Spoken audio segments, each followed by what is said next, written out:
You want answers? I think I'm entitled. You want answers? I want the truth! You can't handle the truth. You may not be able to handle the truth, but these guys can. Welcome to the Long for Truth Show. Heretic hunters. Hey, what do you think of these guys? I think they're damned and on their way to hell, and I don't think there's any redemption for them. You stink, frankly. That's the way I think about it.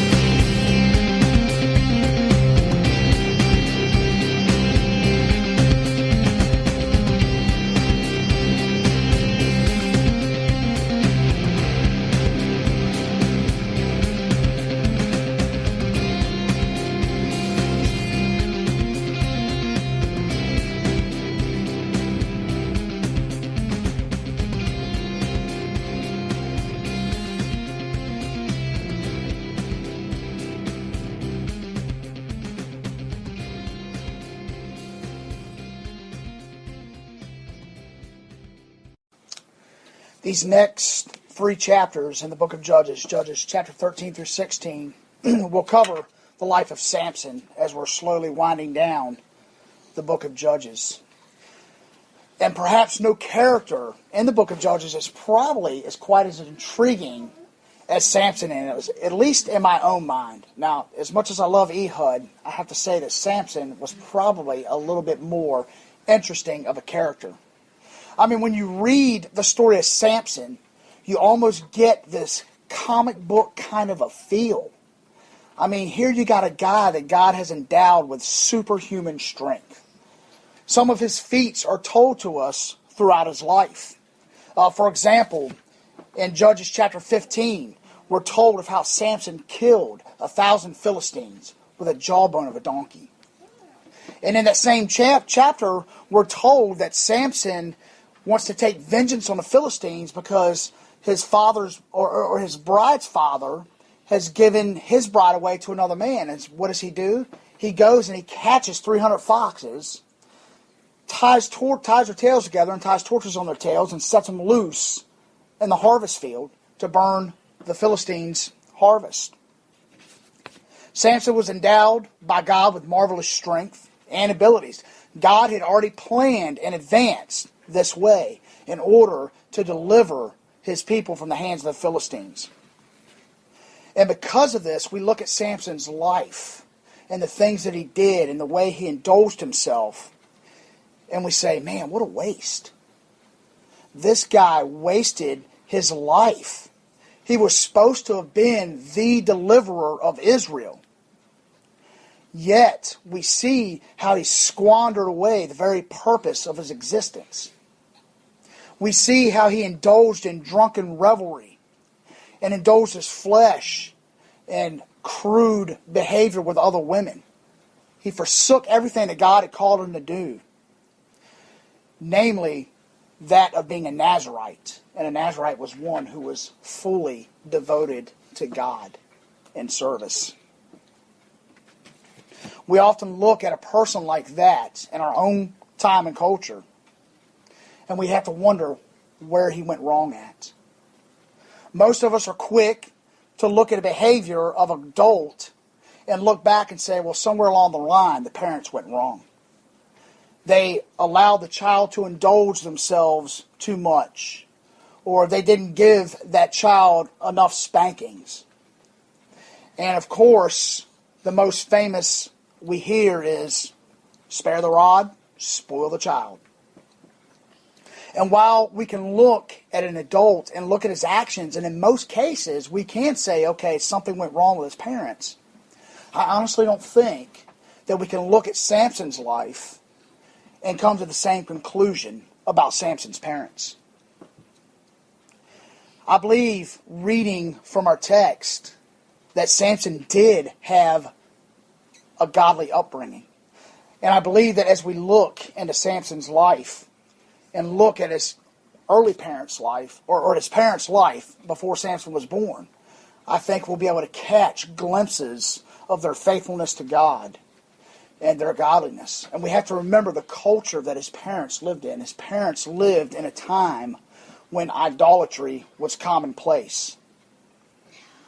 His parents' godliness can be seen within certain episodes of his life. For instance, in Judges chapter 14, verse 3, Samson comes to age as a young man, and he goes down to a little town called Timnah. And there he sees a beautiful woman. And his desire is to have this woman for his bride and to marry her. So he goes back home and he tells mom and dad, hey, I saw this woman. She has to be my bride. But there was a problem with that. She was a Philistine. She was not an Israelite. In Exodus chapter 34, verse 16, we see the prohibition of the Israelites to marry those who were uncircumcised.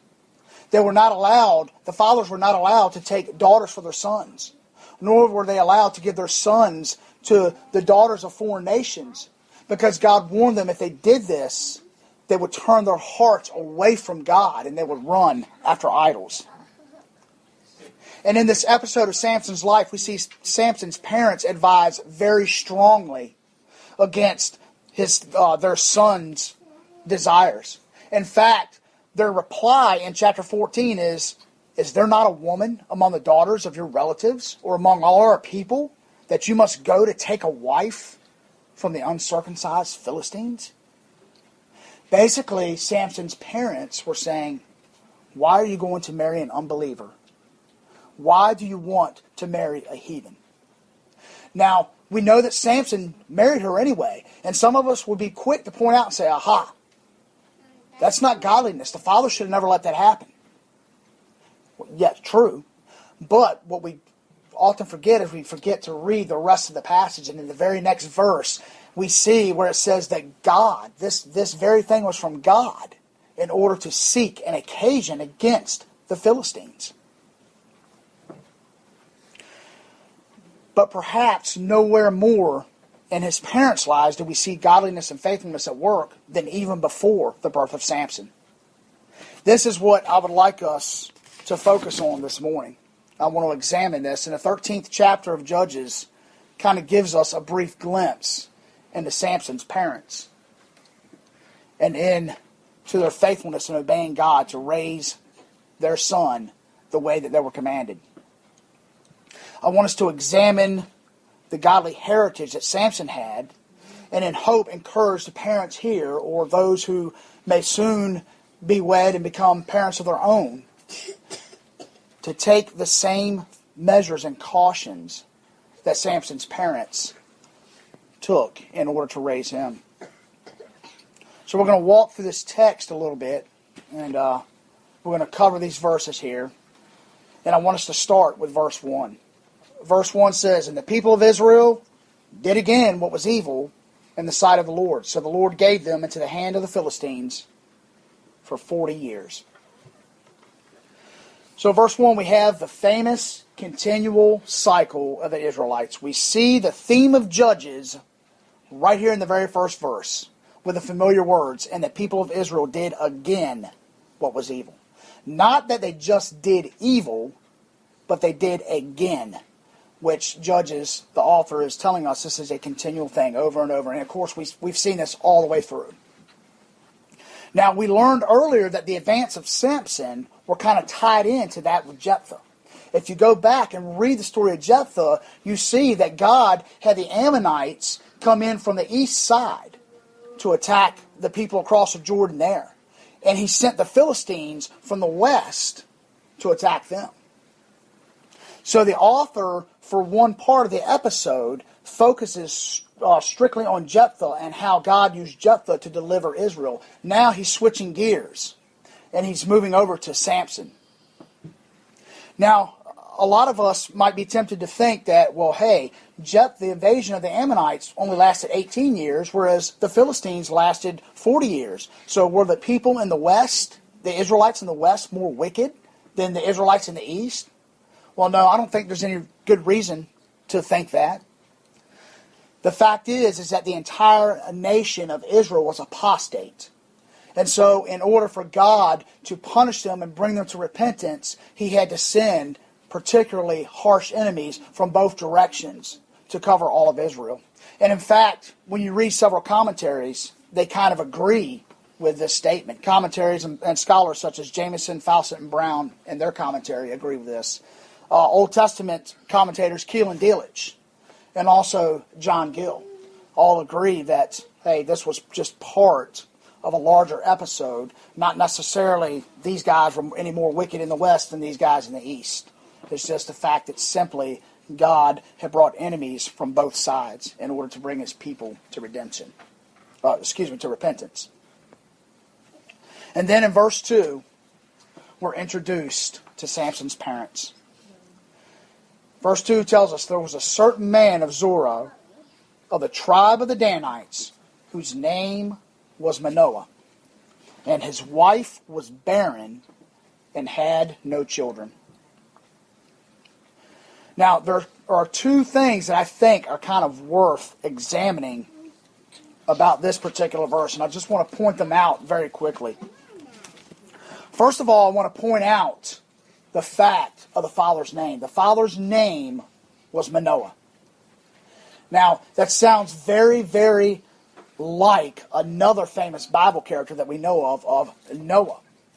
The name itself means rest. And it's fitting for this episode as Israel is under bondage to a foreign people. Now, again, remembering that the east side of Israel had been delivered like 22 years earlier. So the people in the west are thinking, hey, what about us? Perhaps they're thinking, has God forgotten to deliver us? I mean, we have repented. We're following Jehovah. We're worshiping Yahweh. Why are we still under this Philistine oppression? Yet God was working silently in the background. And ironically, he was going to bring his people deliverance through a man named Rest. That's what Manoah's name means. The second thing I wanted to point out is that we're informed that Manoah's wife, oddly enough, she's nameless throughout this entire episode. We never know her name. But that this wife was barren. She couldn't have any children. This was a most unfortunate thing in that culture. Children were not only seen as a blessing, but they were a very integral part of family life. The children began to learn at an early age how to work in the family trade. If the man was a farmer, the children began to learn how to work in the fields. If the man was a shepherd, they began to learn at an early age how to tend the flocks. We see this in the life of David. When Samuel goes to anoint David as king, where is David at? He's in the field with his flock, with his father's flock. In fact, he's a very young age, and when Samuel orders Jesse to bring all of the sons in front of him, they don't even bring David out. Oh yeah, he's nobody. He's out in the field. He's the youngest. We've learned the trade. Now it's his turn. And so children were very, very important in bearing the load, the workload of a family. If a father and mother had no children, the load to maintain their living would be completely on them. But also the fact that if a person had no children, there would not be another one to carry on that family name. In that culture, the inheritance was passed down from father to son. If a man had no children by law and he died, the brother or the closest relative of that person was to marry the woman and have children in her name or in his brother's name. However, if a woman was barren, either way, there would be no children. If there were no children, then the inheritance would actually pass on to the next of kin, the closest living relative. And with no children, that inheritance would completely be left out of the other man's family and passed on to the other man's sons. And so the inheritance would essentially be swallowed up. Now, the inheritance in Israel was very, very important, especially a family inheritance when it was divvied out when they first came into Israel. If you remember the episode